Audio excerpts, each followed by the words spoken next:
Bonsoir, bonsoir à tous. Je fais une nouvelle vidéo de présentation de 3 cartes que j'ai reçues au CG. Alors, ce sont 3 cartes des années 2000, comme d'habitude. J'essaie toujours d'avoir des cartes de cette période, années 2099, 2000, 2002, des cartes au CG. Et là, j'ai essayé d'avoir un petit lot.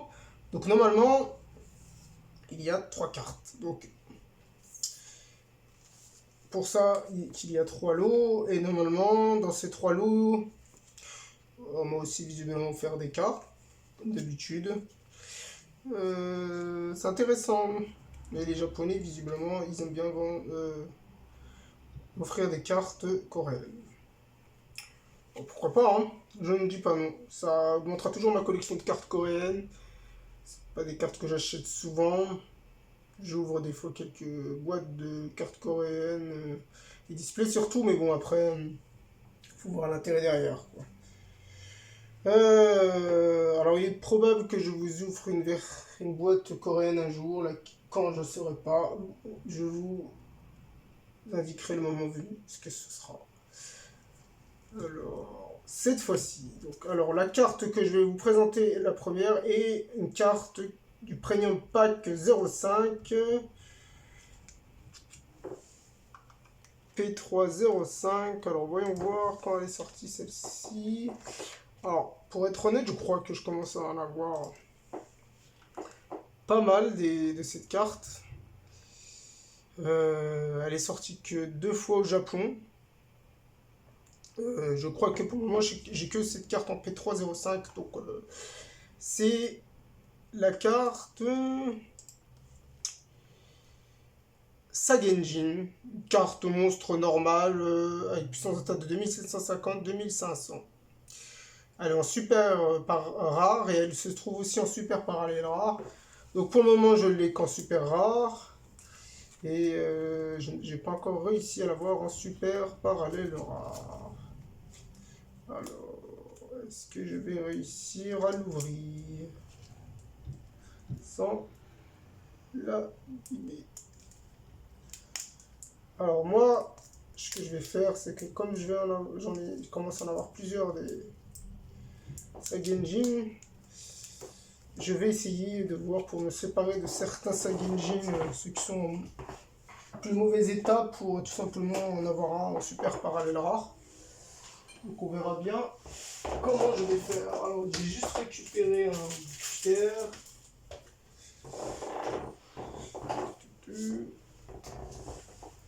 Une super carte, hein, très badass.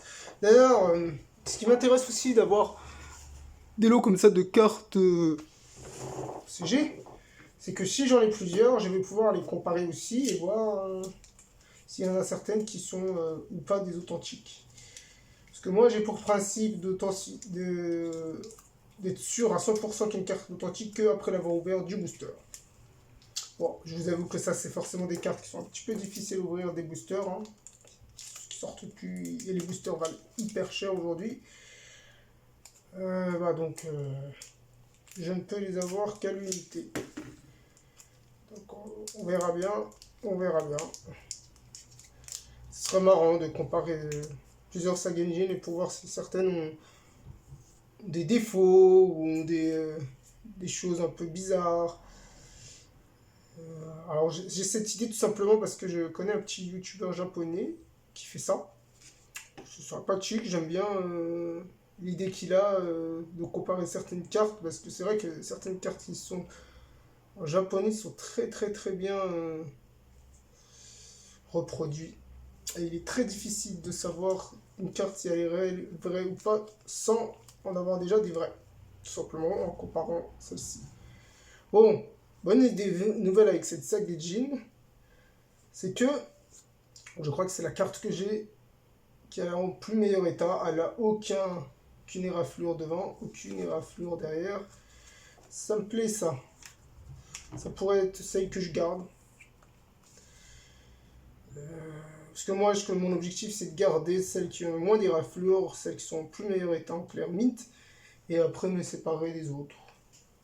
Et des fois où je veux peut-être les avoir en 3 fois, mais ça dépend des cartes. Hein. Certaines cartes, j'ai pas besoin d'en avoir 3, et il y a d'autres cartes, j'ai pas besoin d'en avoir 3. Bon. Alors, quelle est cette deuxième carte je sais. Bon, on va déjà regarder ce qu'on m'a offert, visiblement en coréen. Ok. Alors, je trouve ça sympa, hein, comme d'habitude, qu'on fait des petites cartes coréennes. Je ne dis pas non. Ça vous montre un mot full set de cartes coréennes. Hein. Ok. LGB1. Les 21e anniversaire et des LGB1 en Corée, on m'en file tout le temps, c'est assez fou. Ah, une carte de Yubel, je crois, une carte de GX, là. Sympa, en parallèle rare. Une deuxième. Lui, je l'ai tout le temps. J'aime bien les offrir, ces genres de cartes. Les cartes de la période GX, visiblement. Sympa, sympa. C'est bien parce que, en fait, en récupérant ce genre de cartes pour rien, bah, tout simplement, je pourrais après les proposer en lot. J'aime bien aussi proposer des lots comme ça, hein, un peu ordinaires. Hein. Cartes coréennes, il y en a traîne pas, des masses. Quand on manque des OCG japonaises, notamment, je vois plus de cartes OCG japonaises que de cartes coréennes. C'est fou. Mais bon, probablement parce qu'elles sont pas totalement recherchées. Bon, déjà au niveau de l'arrière, elle est assez abîmée au niveau de là. Hein. Je vois une petite rayure. On va voir si vous le voyez aussi. Oh. Je ne le vois pas sur la caméra. Oui, je la vois, elle est là. Bon, alors c'est... Ah, guerrier magnétique. C'est alpha, bêta ou gamma? G413. C'est toujours génial, une carte promo. G4, c'est toujours des cartes promo. Est-ce que c'est la première fois qu'elle est sortie de l'OCG? Ouais, génial, c'est la première fois qu'elle est sortie de l'OCG. Elle est en ultra rare et en ultra parallèle rare. Elle est sortie le 7 décembre 2000, toujours dans un jeu vidéo, carte promotionnelle de Yu-Gi-Oh! Duel Monster Battle of Duelist Yu-Gi Deck. C'est intéressant ça parce que je commence à avoir des cartes G4. Encore quoi? Alors il y a G4.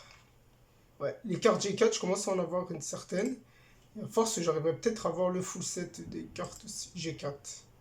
Ça serait cool, hein. C'est toujours des cartes promo de Game Boy en fait, G4 Game Boy.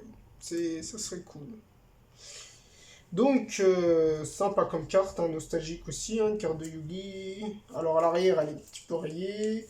Moi, à l'avant, elle est pas mal du tout. Donc, je vais pas me plaindre, hein. Petite carte promo, qui fait plaisir. Je crois que c'est l'une de mes premières, je crois, au niveau des guerriers magnétiques. Dans cette version-là. Original, premier artwork. Et voilà, dernier petit lot. C'est quoi ce lot? Voilà, je l'ai vu tout à l'heure, mais pourquoi je me souviens plus? Ouais, c'est pas grave. Quel est ce lot? Quel est ce lot? Attendant de couper. J'essaie de me souvenir c'est quoi ce lot. Wow. Je vais falloir que je change d'écouteur. Pardon, la carte était peut-être plus. Dans le cas, je vais me couper les doigts. Je vais me couper les doigts. Voilà. Et je ne veux pas me couper les doigts. Bon. On va déjà regarder les petites cartes coréennes. Yubel, c'est le vendeur. Non, je sais plus. Ok. C'était pas le même vendeur pourtant. Et ils donnent le mot hein, pour se filer les cartes là. Hein. Ouais, bon, bref. Ils doivent se dire que. Ouais, ils doivent se dire que ils aiment bien avoir des cartes. Après, il n'y en a peut-être rien au Japon, les cartes coréennes. Qu'est-ce que c'était? Ah oui, le dragon à 3 cornes, c'est vrai. C'est vrai, c'est vrai. Le dragon à 3 cornes du Premium Pack 3. Sympa. Sympa, sympa. Alors, j'en ai combien des dragons de cornes? Je sais pas. Bon, c'est pas grave. Alors, pour info, pour ces petits lots-là que vous venez de voir, je les ai vraiment eu pour rien du tout. Mais une poignée de pain, c'est limite. Je sais pas. Allez, je crois que c'est 3 euros les. 3-4 euros les 3, quoi, à peu près. Plus frais de port. Hein. J'ai acheté séparément, mais ça m'ont rien coûté, c'est pour ça que je les ai achetés. Ouais, si ça coûte pas cher, hein, moi. Je les prends avec plaisir. Bon, bah voilà, petite carte emblématique. J'avoue que celle qui m'intéressait surtout, c'était celle-là. Et sa Genjin, là, c'est une très bonne surprise parce que je crois que c'est la meilleure des cartes que j'ai en termes d'état du panneau. Bon, bah voilà, j'espère que cette vidéo vous a plu. À la prochaine!